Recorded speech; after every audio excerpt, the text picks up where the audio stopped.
Buenas noches, Buenas noches. Buenas noches, licenciado. Bien, gracias. Qué bueno, bienvenidos. Buenas noches, licenciado. Buenas noches, ¿cómo están? ¿Cómo les va?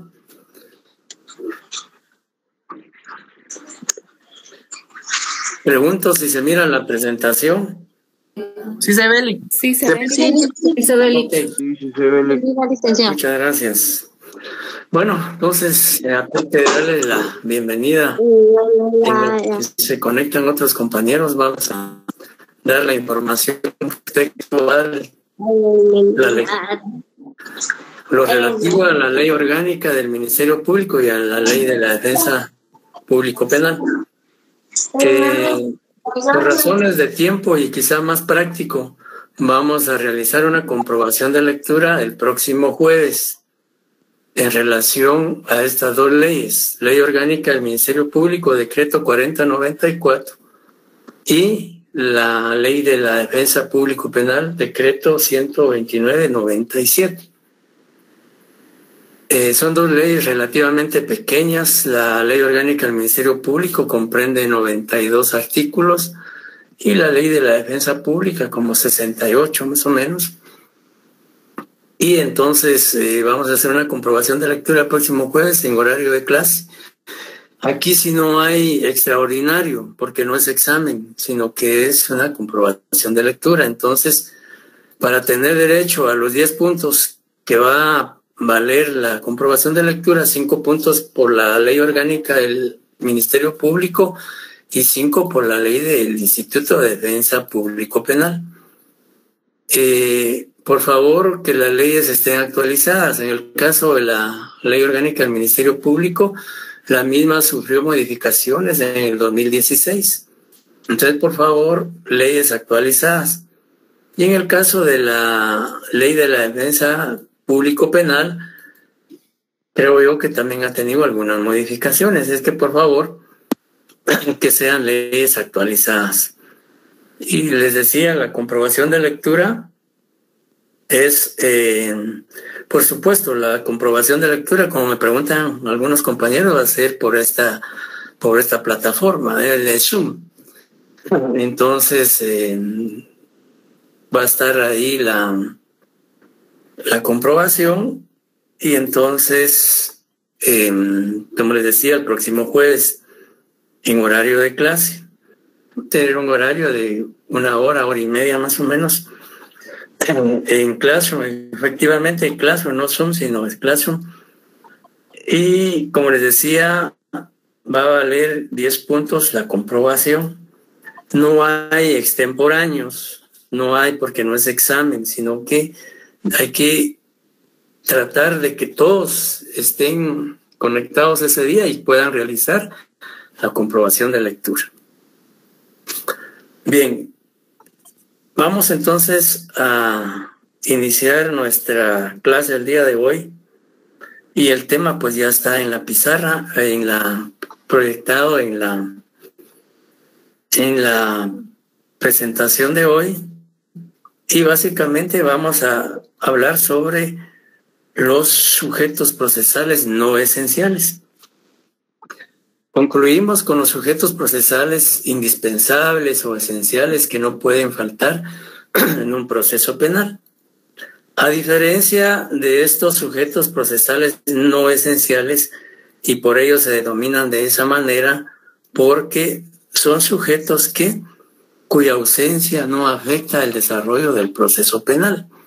De manera que existan o no existan estos sujetos procesales, de todas maneras el proceso penal continúa su desarrollo hasta su conclusión, sea en una forma normal a través de una sentencia o una forma anormal, como puede ocurrir con un sobreseimiento, una clausura, un archivo o la aplicación de un criterio de desjudicialización, etcétera, etcétera. Entonces, ¿y quiénes o cómo puede definirse los sujetos procesales no esenciales? De acuerdo a lo que establecemos en la presentación, se dice que son aquellos cuya existencia no es indispensable para que el proceso penal se desarrolle. Es decir, que aun y cuando no exista un sujeto procesal que no es indispensable para que se materialice o se concretice el proceso penal, no hay ningún inconveniente, ningún problema, porque eso no afecta el desarrollo del proceso.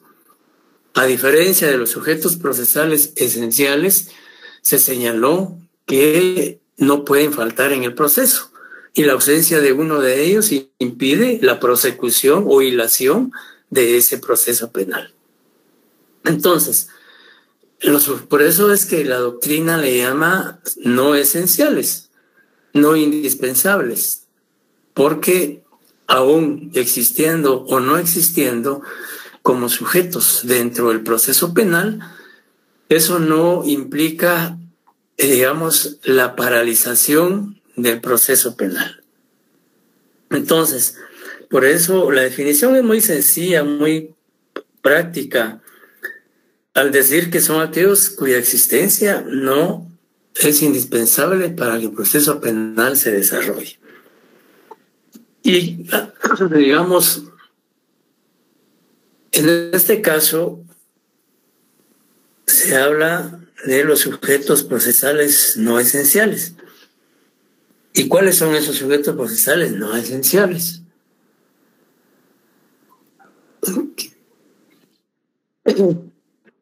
En primer lugar, encontramos al creyente adhesivo, o también se le puede denominar creyente adherente o acusador particular, y algunos les llaman también creyente privado.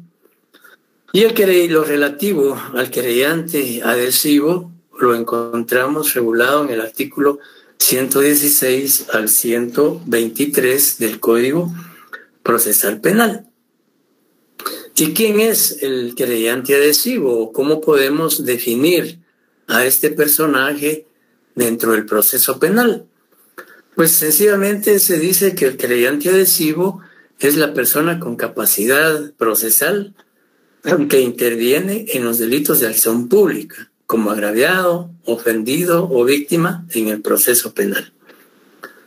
Pero para que este personaje, o sea, la víctima o agraviado, pueda adquirir esa calidad o esa investidura de creyente adhesivo, necesariamente tiene que requerirlo, tiene que solicitarlo al juez, para que el juez, si determina que esta persona que es víctima o agraviado reúne los requisitos que exige la ley, pues le dará intervención o le dará participación provisional en el proceso penal. Entonces, el creyente adhesivo necesariamente tiene que ser un agraviado, ofendido o víctima en el proceso penal. Y como decíamos en una ocasión anterior, que la víctima no necesariamente debe constituirse en creyente adhesivo, sino es una decisión, digamos, discrecional, no es obligatoria, sino es facultativa. Si la víctima o agraviado decide ser creyente adhesivo para poder intervenir o participar en el proceso en diferentes actuaciones, diligencias, etcétera, tendrá que requerirlo al juez. Y ahorita vamos a explicar, de acuerdo a la normativa, algunos aspectos importantes. Y la otra definición dice que el creyente adhesivo es el sujeto procesal que asume voluntariamente el ejercicio de la persecución penal o se adhiere a la que inicia el Ministerio Público en los delitos de acción pública, en virtud de ser agraviado. O sea, la ley lo que pide es que sea agraviado. Entonces, uno de los requisitos que la ley pide es que el creyente adhesivo necesariamente tiene que ser víctima o agraviado. Veamos rápidamente lo que dice el artículo 116 del Código Procesal Penal, que alguien que tenga el código a su disposición le dé la lectura respectiva. Artículo 116. Artículo 116. Creyente adhesivo. En los delitos de acción pública, el agraviado con capacidad civil o su representante o guardador en caso de menores o incapaces, o la administración tributaria en materia de competencia, podrán provocar la persecución penal o adherirse a la ya indicada por el Ministerio Público. ¿Continúo? Sí, por favor. El mismo derecho podrá ser ejercido por cualquier ciudadano o asociación de ciudadanos contra funcionarios o empleados públicos que hubieran violado directamente derechos humanos en ejercicio de su función o con ocasión de ella, o cuando se trata de delitos cometidos por funcionarios públicos que abusen de su cargo. Los órganos del Estado solamente podrán querellarse por medio del Ministerio Público. Se exceptúan las entidades autónomas con personalidad jurídica y la administración tributaria en materia de su competencia. El querellante podrá siempre colaborar o coadyuvar con el fiscal en la investigación de los hechos. Para el efecto, podrá solicitar, cuando lo considere, la práctica de recepción de pruebas anticipadas, así como cualquier otra diligencia prevista en este código. Hará sus solicitudes verbalmente o por simple oficio dirigido al fiscal, quien deberá considerarlas y actuar de conformidad. Si el querellante discrepa de la decisión del fiscal, podrá acudir al juez de primera instancia de la jurisdicción, quien señalará audiencia dentro de las 24 horas siguientes para conocer de los hechos y escuchará las razones tanto del querellante como del fiscal y resolverá inmediatamente sobre las diligencias a practicarse. De estimar lo procedente, el juez remitirá al fiscal general lo relativo a cambios del fiscal del proceso. Muchas gracias, Betsy. Bien, el Código Procesal Penal de una manera tal vez amplia explica, no define, pero sí explica, digamos, la función que desempeña o desarrolla el querellante adhesivo dentro del proceso penal. Y fundamentalmente el Código Procesal Penal señala que el querellante adhesivo interviene o participa en el proceso penal en delitos de acción pública. Entonces, el Código Procesal Penal admite a la víctima o agraviado, si desea, asumir esa calidad de querellante adhesivo. Como insisto, la víctima o agraviado no está obligada a asumir esa calidad, sino es una decisión facultativa o discrecional. Él decide si quiere ser querellante adhesivo o no, o sencillamente él, al promover su denuncia, pues sencillamente cumple con poner en conocimiento de la autoridad competente la comisión del hecho delictivo del cual fue víctima y hasta ahí. Pero si él quiere intervenir en el proceso, ofreciendo pruebas, participando en audiencias, o cuanta diligencia sea necesaria y se practique dentro del desarrollo del proceso penal, pues puede solicitarle al juez ser admitido como querellante adhesivo. Por un lado. Por otro lado, también el Código Procesal Penal, en el artículo 116, segundo párrafo, le otorga a las asociaciones, o dice cualquier ciudadano, asociación de ciudadanos, dice, el mismo derecho podrá ser ejercido por cualquier ciudadano o asociación de ciudadanos contra funcionarios o empleados públicos que hubieran violado directamente derechos humanos en el ejercicio de su función. Aquí el Código Procesal Penal hace una excepción en cuanto a admitir o aceptar como querellante adhesivo no solo a la víctima o agraviado, sino también a un particular determinado o a una asociación de ciudadanos, siempre y cuando haya existido violación, dice, de derechos humanos por empleados o funcionarios públicos en el ejercicio de su función. Eso es algo, digamos, podríamos decir novedoso, en que el legislador haya plasmado en el cuerpo normativo, o sea, Código Procesal Penal, esa facultad o ese derecho a cualquier ciudadano. No necesariamente tiene que ser la víctima o el agraviado, pero esto solo ocurre cuando haya violación de derechos humanos por funcionarios o empleados públicos en el ejercicio de su función. Si no se dan esos supuestos, no podría entonces cualquier ciudadano ser querellante adhesivo o asociación de ciudadanos. En algunos casos se ha dado este tipo de situaciones cuando, por ejemplo, en delitos de violencia contra la mujer o delitos por agresión sexual, hay asociaciones como, por ejemplo, la Fundación Mirna Mac, la Fundación Sobrevivientes y otras similares que, sin ser afectados o sin ser víctimas o agraviados del delito, por, digamos, concurrir la violación a derechos humanos por funcionarios o empleados públicos, se constituyen como querellantes adhesivos y son admitidos como tales por reunir los supuestos o presupuestos que establece el segundo párrafo del artículo 116. Ahora bien, ya en una ocasión vimos lo que regula el artículo 117 en cuanto a quienes considera víctimas o agraviados el Código Procesal Penal.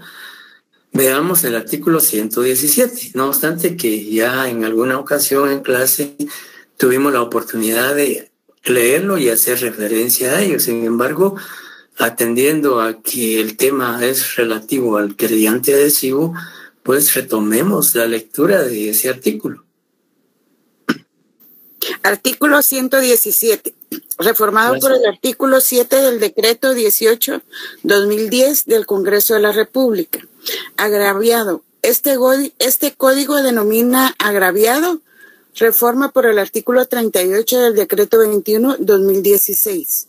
Víctimas se entenderá por víctimas a las personas que individual o colectivamente hayan sufrido daños, incluidas lesiones físicas o mentales, sufrimiento emocional, pérdida financiera o menoscabo sustancial de sus derechos fundamentales, como consecuencia de acciones u omisiones que violen la legislación penal vigente. Se incluye además, en su caso, al cónyuge, a los familiares o dependientes inmediatos de la víctima, directa y o a la persona que conviva con ella en el momento de cometerse el delito, y a las personas que hayan sufrido daños al intervenir para asistir a la víctima en peligro o para prevenir la victimización. Ajá. Sigo. Sí, por favor. Derogado por el artículo 39 del decreto 21/2016. A los representantes de una sociedad por los delitos cometidos contra la misma y a los socios respecto a los cometidos por quienes la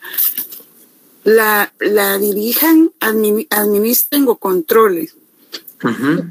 Y a las asociaciones en los delitos que afecten intereses colectivos difusos, siempre que el objetivo de la asociación se vincule directamente con dichos intereses.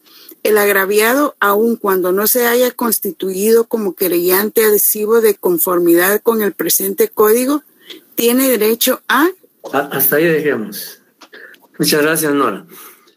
Bien, entonces, para ser querellante adhesivo es menester cumplir con lo regulado en el artículo 117, es decir, que sea víctima directa o indirectamente, cónyuge, parientes, etcétera, todos los personajes a que se refiere el artículo 117.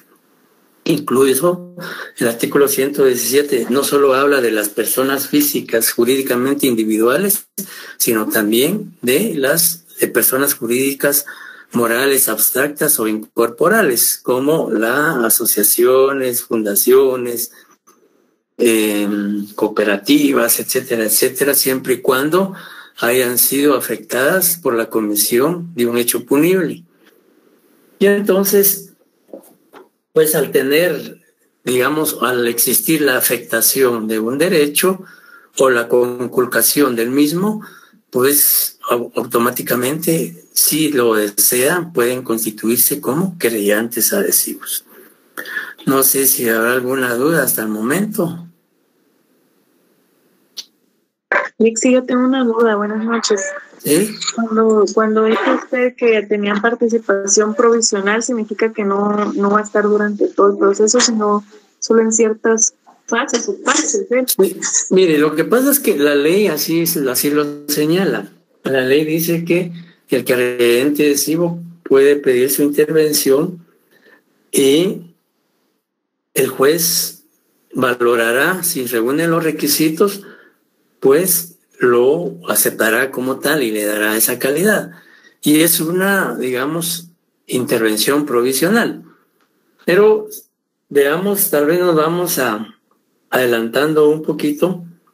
Veamos el 118 para darle respuesta a su, y luego el 120 para darle respuesta a su interrogante. El artículo 118 señala que la solicitud de acusador adhesivo deberá efectuarse siempre antes que el Ministerio Público requiera la apertura a juicio o sobreseimiento. Vencida esta oportunidad, el juez la rechazará sin más trámite. El 120, intervención. El querellante por adhesión intervendrá solamente en las fases del proceso hasta sentencia, conforme lo dispuesto en este código. Estará excluido del procedimiento para la ejecución penal. Entonces, prácticamente, en efecto, el tribunal le da una intervención al querellante en forma provisional. Pero veamos también lo que dice el artículo 121.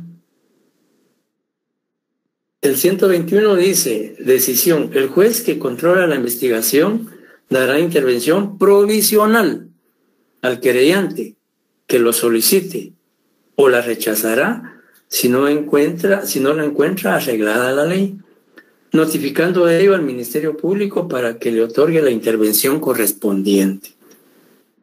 Entonces, veamos a la última parte del artículo mencionado. Dice, la admisión o el rechazo será definitivo cuando no exista oposición o se renueve la solicitud durante el procedimiento intermedio. Digamos, para que una persona sea admitida como querellante adhesiva o adhesivo en forma definitiva, de conformidad al artículo 121, último párrafo, antes o en la etapa intermedia, digamos en el procedimiento intermedio, el querellante adhesivo que haya sido admitido provisionalmente debe formular una petición en el sentido de que sea admitido en forma definitiva. Entonces ya va a tener, si es admitido como tal, va a tener ya participación hasta sentencia, en todo el proceso hasta que haya sentencia.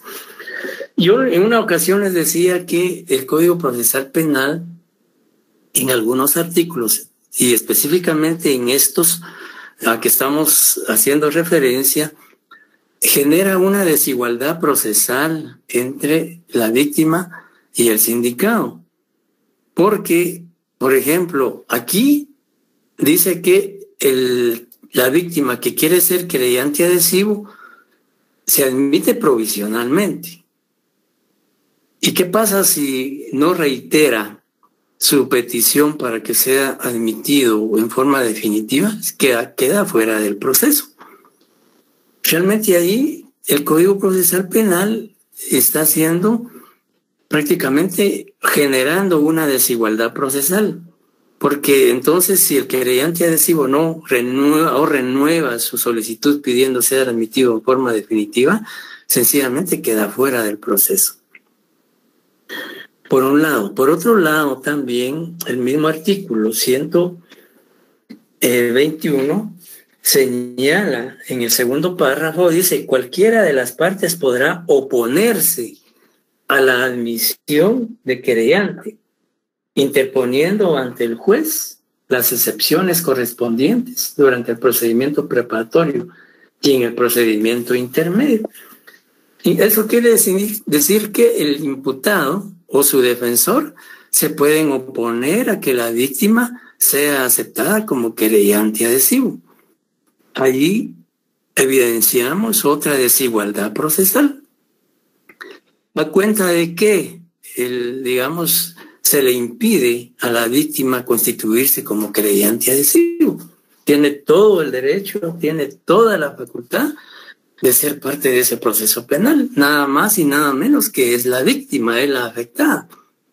Son artículos a los cuales se cuestiona mucho, porque prácticamente ahí está el querellante y la víctima está en una gran desventaja ante esas situaciones. Prácticamente la ley le está dando ahí el derecho a ser querellante adhesivo si en un momento dado no plantea su petición para ser admitido en forma definitiva.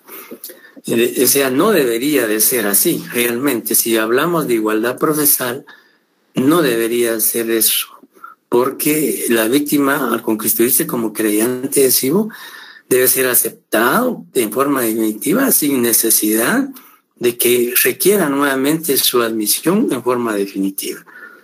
Porque, como les decía, eso genera una desigualdad procesal, una desventaja para la víctima. Y todavía aún más algo, digamos, complicado es qué pasa en aquellos casos en que la víctima no tiene recursos para pagar un abogado que lo asesore, digamos, si se constituye como querellante adhesivo. Aunque la ley no exige que el querellante adhesivo tenga que estar asistido con un abogado. Pero generalmente cuando hay querellante adhesivo, generalmente o en gran parte de un gran porcentaje, el querellante adhesivo siempre es acompañado de un abogado. Pero hay muchos casos también en los cuales el querellante adhesivo precisamente no decide asumir esa calidad porque no tiene recursos para pagar un abogado en un momento dado en donde se requiera la intervención de un profesional del derecho. Esa es otra desventaja también que tiene la víctima. Aunque, como les digo, en algunos casos algunas asociaciones o fundaciones los apoyan con abogados, pero no es la regla general, como ocurre en el caso del imputado, que está la defensa pública penal que le proporciona un abogado si éste no puede pagar con sus recursos un abogado privado. O sea, aún y cuando actualmente el proceso penal ya le da importancia a la víctima, se siguen manteniendo algunas desventajas y alguna desigualdad procesal. Entonces, a eso se debe que es admitida en forma provisional. No sé si quedó claro o alguna ampliación más. Sí, Lic, muchas gracias. Licenciado, bien. ¿Diga? Podría ser de que como lo aprueban provisionalmente y después puede suceder que ya no le aprueben que continúe como querellante adhesivo o no. ¿Cómo? Podría suceder de que después de que se terminó como que el plazo temporal y vuelva a solicitarlo ya no se lo aprueben. Sí, podría ser. Si se diera alguna circunstancia que a juicio del juez, bueno, podría ser que si él no formula la petición en el plazo que establece la ley en la etapa intermedia, si lo hace después, ya no puede ser admitido. Gracias, licenciado. Es decir, que los plazos, Lic, en que puede estar presente un querellante va por fases del proceso en sí, no por decirle sí, por alguna ausencia. Básicamente en las dos primeras etapas del proceso. La petición la debe hacer en la etapa preparatoria y la reformulación de su requerimiento para ser admitido en forma definitiva en la etapa intermedia. Si no lo hace dentro de esas etapas procesales y lo hace posteriormente, ya no podrá ser admitido como tal. Y por eso decíamos que nos habíamos adelantado en relación al artículo 118, que establece el plazo específico, el momento procesal en el cual la víctima o agraviado debe formular su requerimiento para ser admitido como querellante adhesivo. Ahorita vamos a leer nuevamente el artículo 118 cuando veamos el momento procesal para formular esa petición. Y lo relativo al funcionario o empleado público, pues ya lo señalamos. Y acá, pues la legitimación para ser querellante dice la condición de ser particularmente ofendido por el delito. Y eso pues lo regula el artículo 116, segundo párrafo del artículo del Código Procesal Penal. Ahora hay formas de participación. ¿Diga?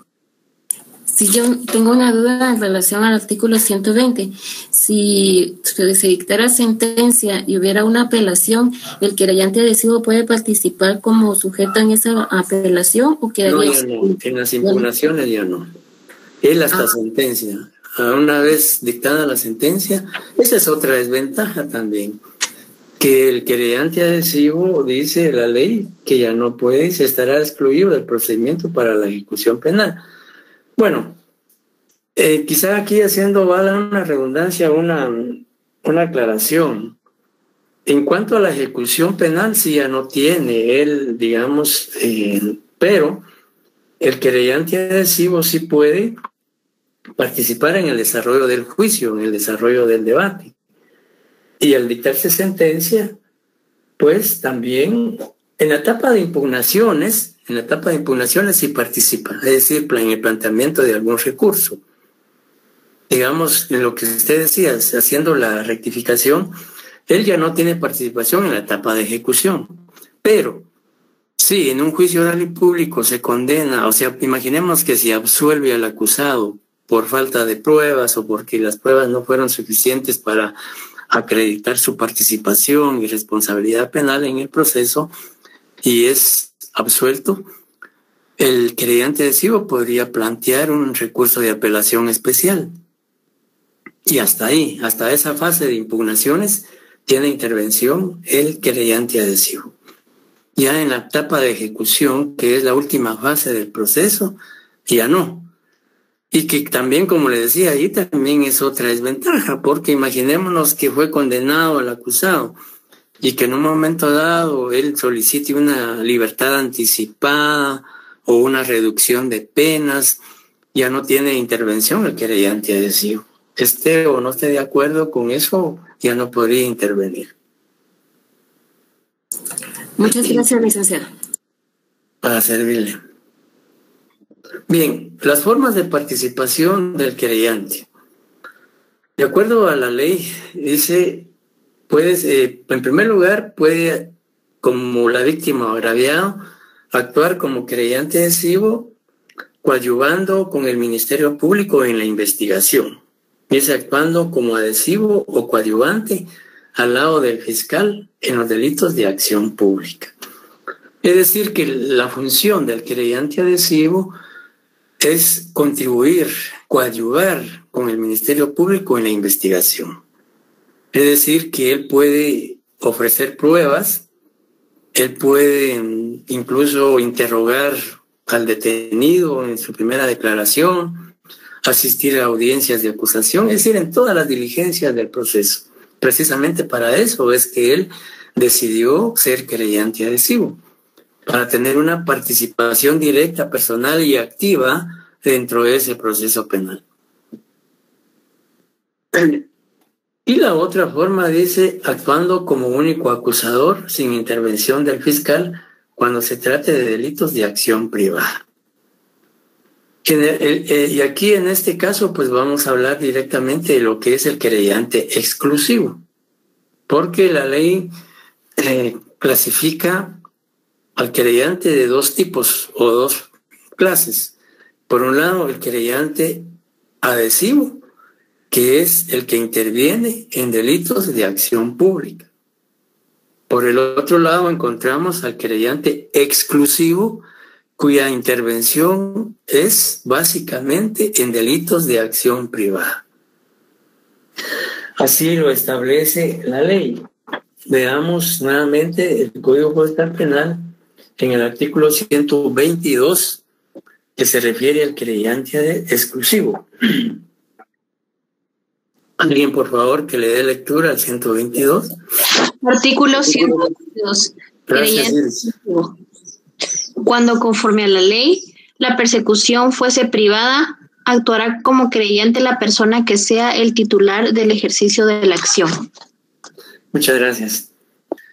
Ahí podemos hacer un llamado y relacionar el artículo 122 con el artículo 539 del Código Procesal Penal. Y si alguien, por favor, le da lectura al 539 del Código Procesal Penal. Artículo 39. Querella. Quien pretenda querellarse y acredite carecer de medios económicos para hacerlo, podrá solicitar el patrocinio del Ministerio Público. Este precepto rige especialmente para casos de delito de acción privada. Admitido el patrocinio, el interesado expedirá el poder especial correspondiente mediante acta ante el Ministerio Público. Entonces, el querellante exclusivo solo interviene en delitos de acción privada. Y si no tiene recursos económicos para tal función, pues acude al Ministerio Público a requerir que en su lugar el Ministerio Público lo represente, siempre y cuando acredite, demuestre que en efecto carece de medios económicos para constituirse él como querellante exclusivo en un delito de acción privada. Lic, una pregunta, buenas noches. Buenas Esto noches. es como los testigos protegidos por el Ministerio Público. Por así decirlo. No, eso es diferente. Testigos protegidos es totalmente diferente a querellante adhesivo. Querellante adhesivo es víctima, es agraviado, es ofendido. El testigo no. Muchas gracias. ¿Estamos claros? Bien, entonces, ¿qué diferencia hay entre querellante adhesivo y querellante exclusivo? Buenas noches. El querellante exclusivo, licenciado, es Es que el adhesivo es de acción pública, o sea, se refiere a los delitos de acción pública, y el exclusivo es porque son de acción privada. Ajá. Sí, básicamente esa es la diferencia. Y también que en el de acción privada, pues solamente va a intervenir el MP cuando sea solicitado por el creyente.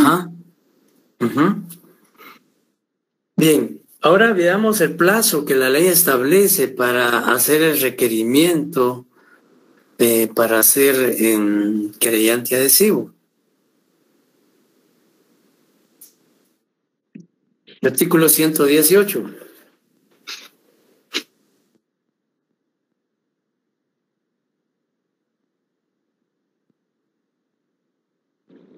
Artículo 118. Oportunidad. La solicitud de acusador adhesivo deberá efectuarse siempre antes que el Ministerio Público requiera la apertura a juicio o el sobreseimiento durante la audiencia programada para el efecto. Vencida esta oportunidad, el juez la rechazará sin más trámite. Así es. Entonces, de acuerdo a la ley, el momento procesal para poder solicitar ser admitido como querellante es antes, dice, que el Ministerio Público requiera la apertura a juicio. Es decir, al finalizar la etapa preparatoria, el Ministerio Público presenta la solicitud de apertura a juicio o sobreseimiento. Entonces, antes de que el Ministerio Público haga esas peticiones al juez contralor de la investigación, se debe formular al juez la petición de querellante adhesivo. Es decir, se le solicita al juez, no al Ministerio Público, sino al juez, y el juez, si lo admite, lo hace del conocimiento del Ministerio Público para que el Ministerio Público le dé participación en la investigación. Entonces ya pues vimos el momento procesal, requisitos, etcétera. Luego pues ya nos corresponde digamos ver lo que dice el artículo 117, aunque ya lo establecimos, que es agraviado, dice definiciones de agraviados. es la persona afectada directamente por la comisión del delito, sea víctima, ofendido o agraviado. Luego encontramos en... Licenciado, una pregunta antes de continuar. Mire, dijo que el Ministerio Público presenta la solicitud de apertura a juicio al final de la etapa preparatoria. Ajá, en la etapa, sí. Al final de la etapa de preparatoria o la etapa de investigación, el Ministerio Público tiene la oportunidad, varias alternativas. Presentar acusación, presentar sobreseimiento, presentar clausura, presentar criterio de oportunidad o archivo del proceso. Eso lo vamos a explicar más adelante. Entonces, si el Ministerio Público va a acusar, el creyente tiene que presentar su petición al juez durante el procedimiento preparatorio, antes que el Ministerio Público presente la acusación o la apertura a juicio o el sobreseimiento. La ley no dice, digamos, no dice de que si puede presentarse, digamos, si el Ministerio Público, por ejemplo, presenta la clausura provisional. La ley no dice si también en ese caso el querellante debe presentar antes de que el Ministerio Público presente clausura provisional su petición de querellante adhesivo. Creo que lo más correcto hubiese sido, o la redacción más adecuada hubiese sido que antes que el Ministerio Público presente el acto conclusivo para, digamos, cubrir todos los actos conclusivos que el Ministerio Público podría presentar en la etapa, al concluir la etapa preparatoria. Licenciado, o sea que, por ejemplo, si una persona se quiere creyar como creyente adhesivo, en la etapa intermedia ya no se podría, o sí podría en esa audiencia. No, ya no. Tiene que ser antes de que el Ministerio Público presente la acusación o la apertura sobre.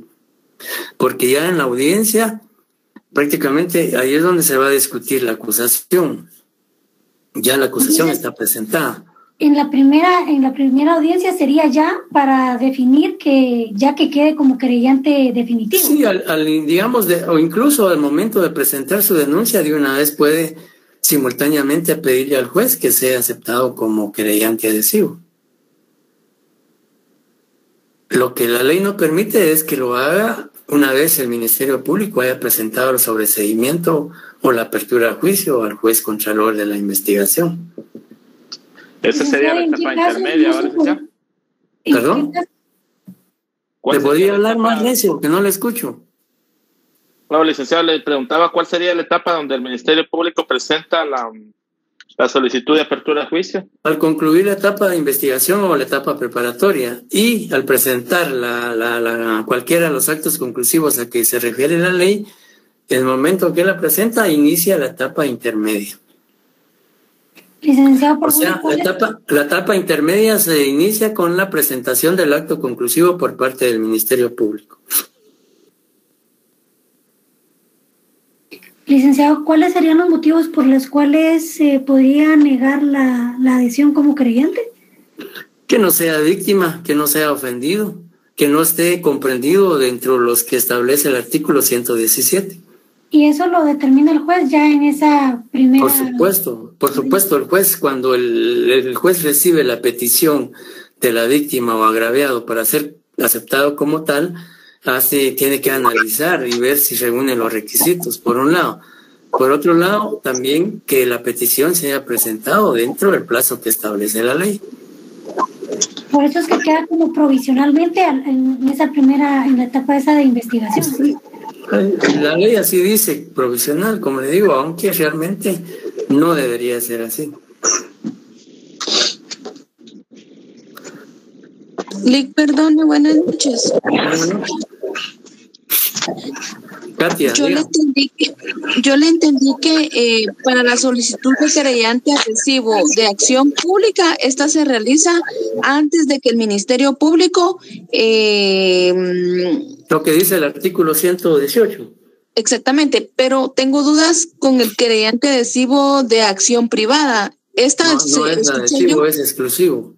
Exclusivo de acción privada, y escuché yo que esta se hace ante el juez, ¿verdad? Las dos peticiones se hacen ante el juez, tanto creyente adhesivo como exclusivo ante juez. Ah, ya. Licenciado, y también fíjese que se me cortó mi audio cuando usted dio el artículo 539 del Código Procesal Penal. Ajá. Relacionarlo con otro artículo, no logré escuchar. No sé si usted me puede apoyar para brindarme. Es el 122. ¿Perdón? 122. Del mismo cuerpo legal, ¿verdad? Así es. Gracias, Lic. Para servirle.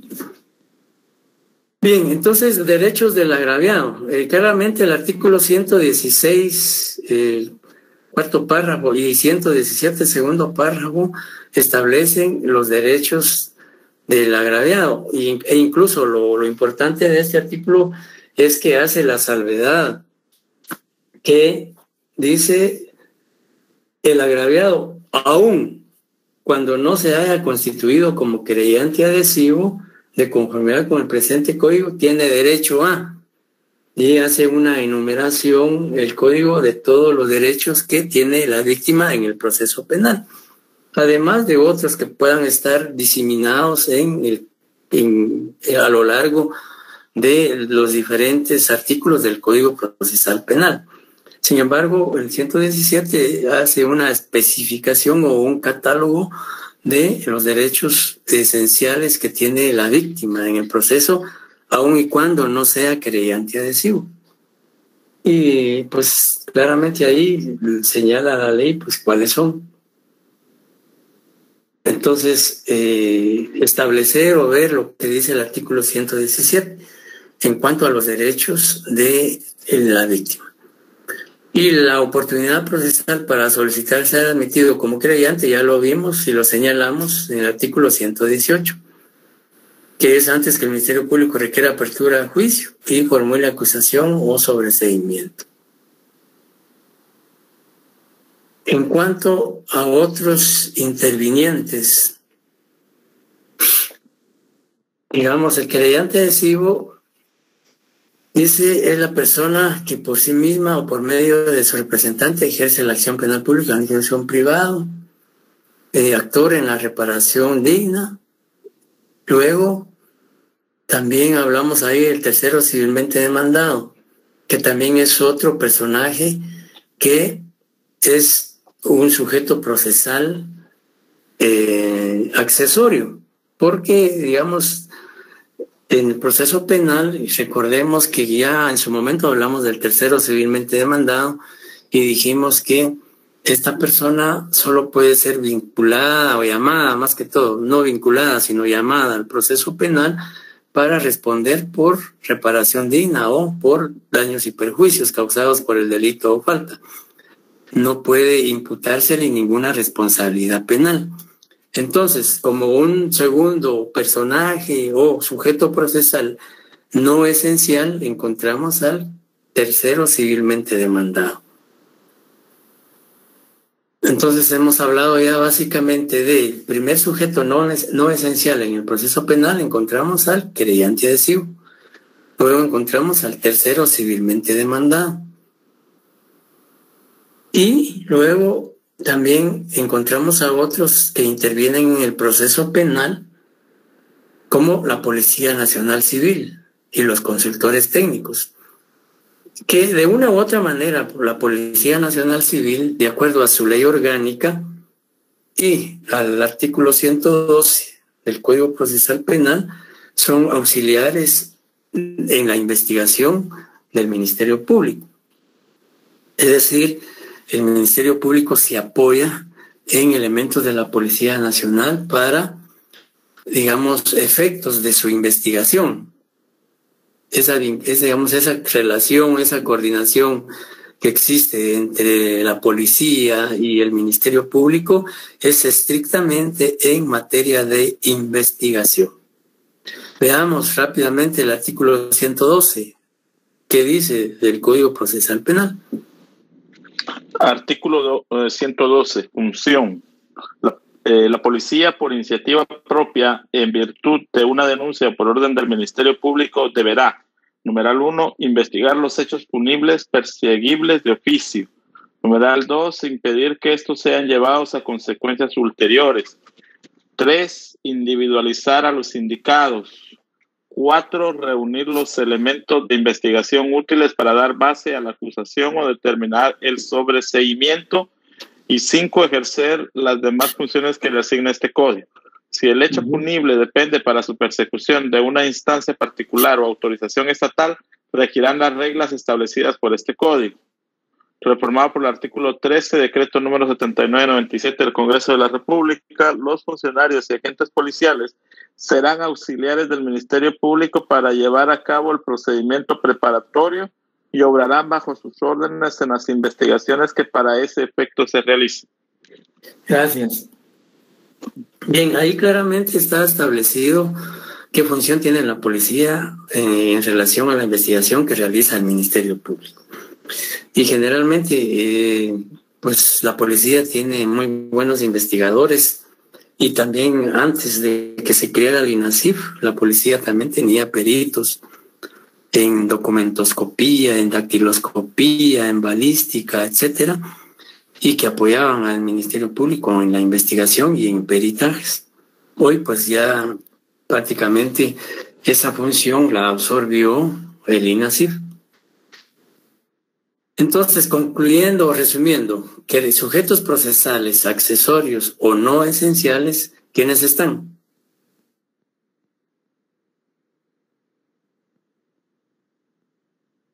El querellante adhesivo, la Policía Nacional Civil, los consultores técnicos y el tercero civilmente demandado.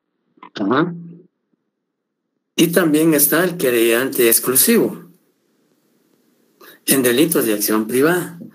Porque si el querellante exclusivo en delitos de acción privada no acciona, pues obviamente no hay proceso.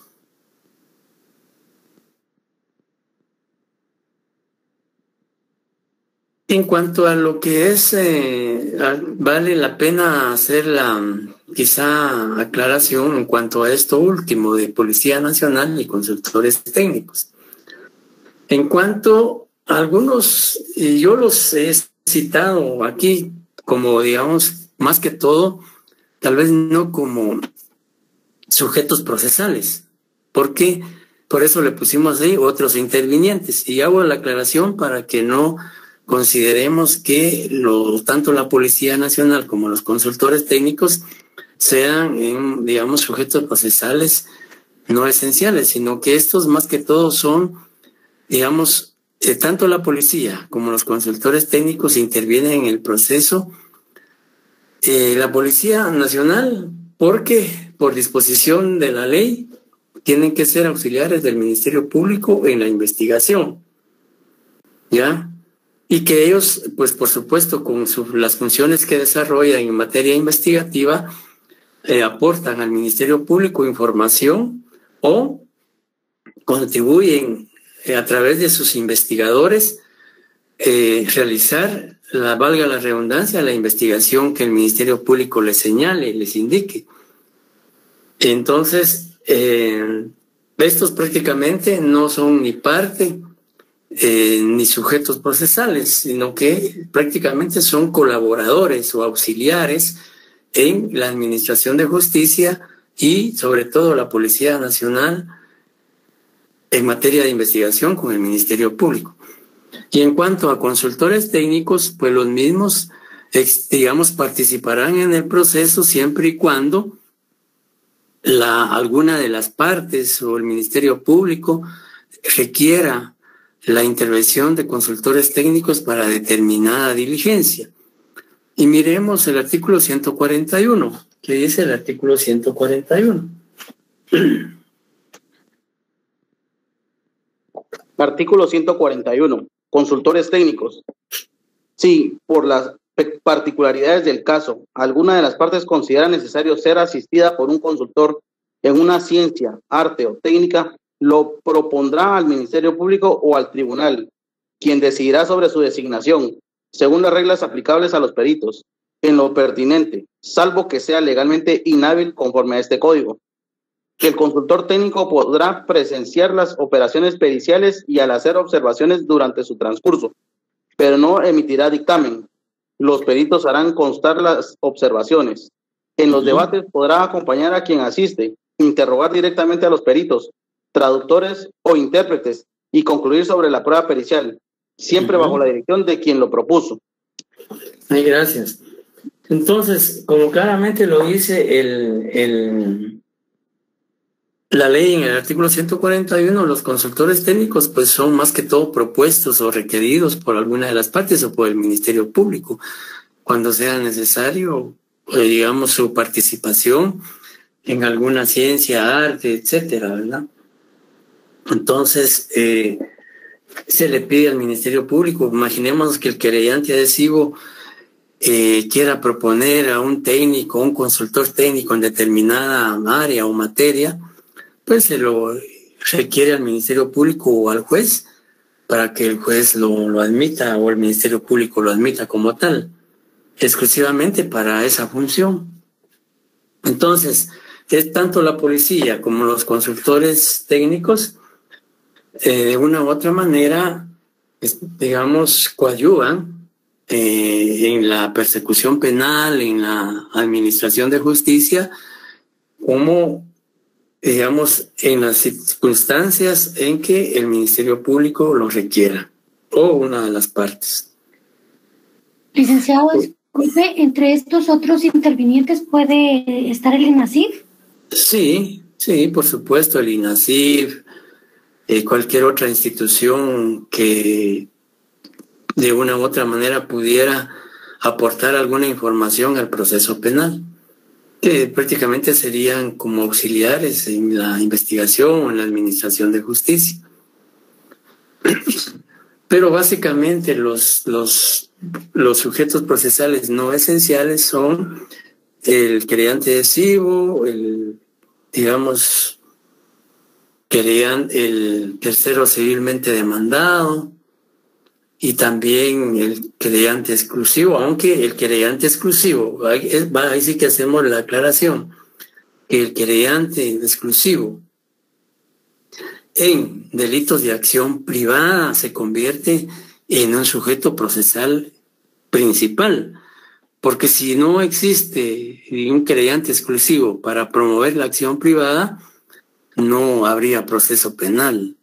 Entonces eso también es importante destacarlo, que el querellante exclusivo se convierte en sujeto procesal esencial en los delitos de acción privada, porque sin su intervención, sin su participación, sin que él promueva la acción privada, no sufriría el proceso penal, no se materializaría.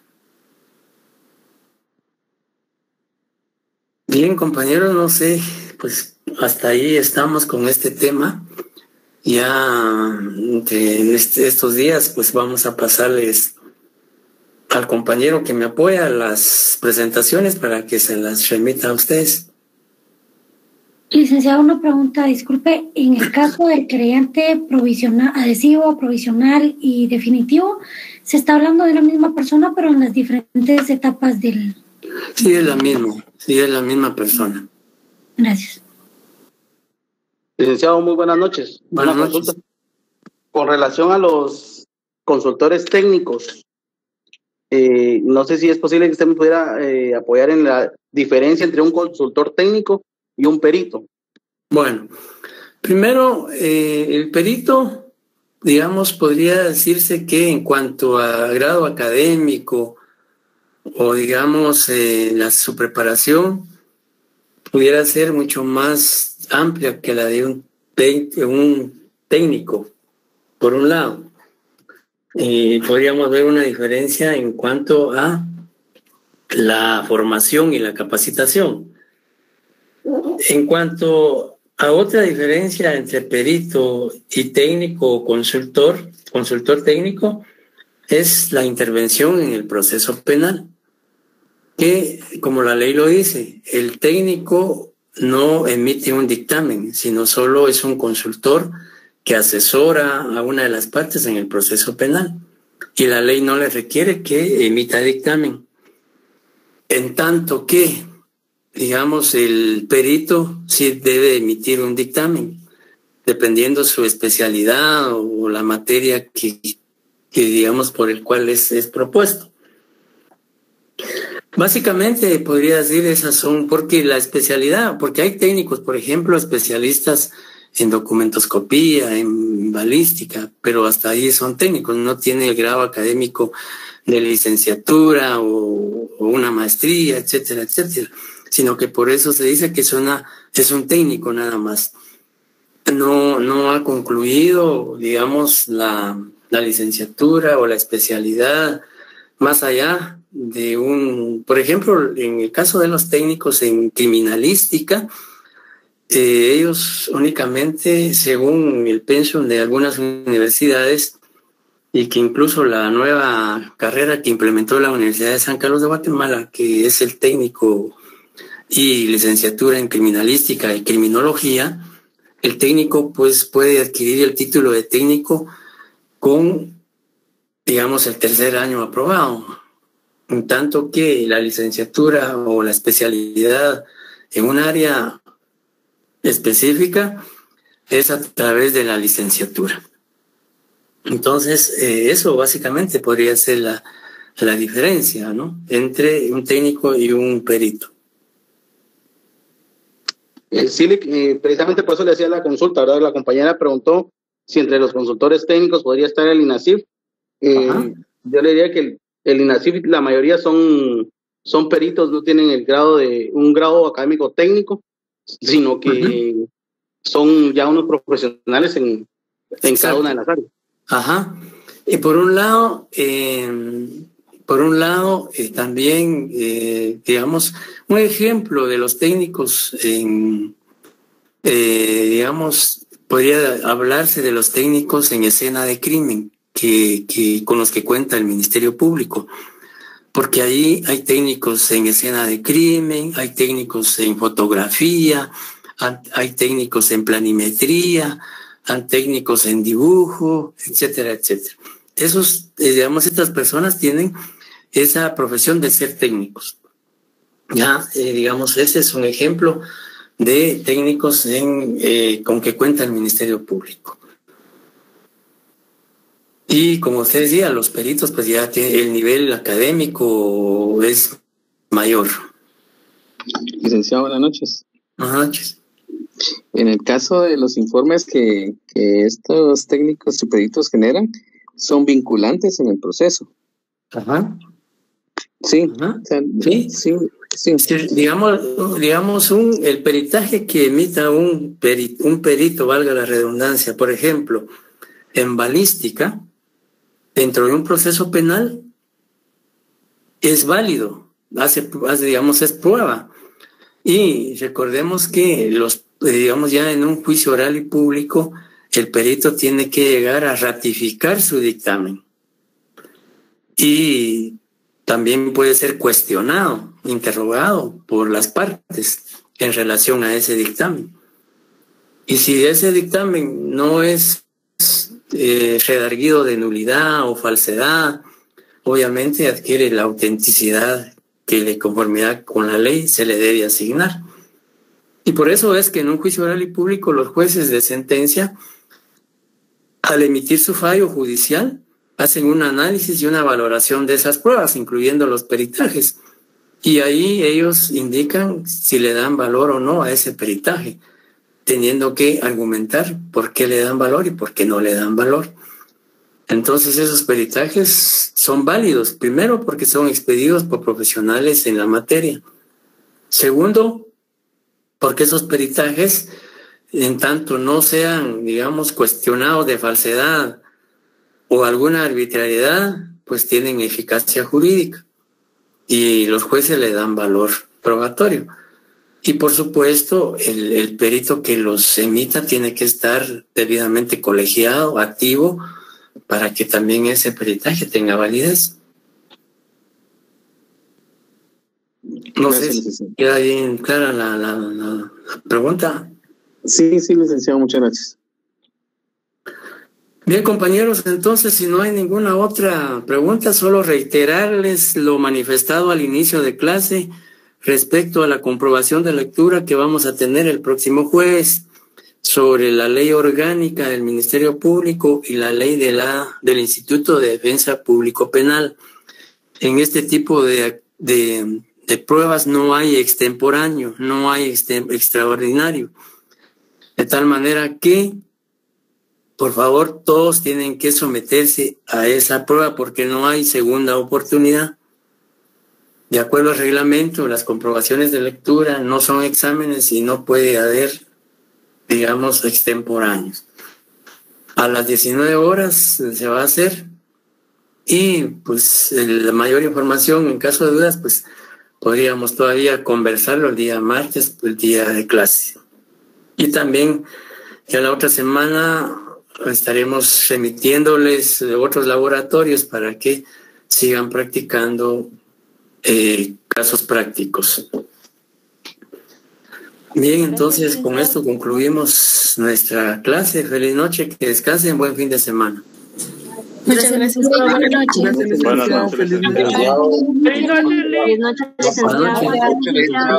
Buenas noches. Mire, disculpe, ¿podría regresar a la diapositiva 6? Licenciado, buenas noches. ¿Estaba durmiendo o no? De terminar de anotar la diapositiva. ¿Estaba durmiendo? ¿Se quedó dormido o no? No, hombre, brincos diera, pero me vuela la mano ahí, pero no me dio tiempo. Pero se les va a mandar, ¿qué? Ah, se va a mandar. ¿Cuál me dijo? La 6, disculpe, licenciado. Vamos a ver. Muchas gracias. ¿Ya? Sí. Ahí estamos, licenciado. Bueno, gracias. Buenas noches.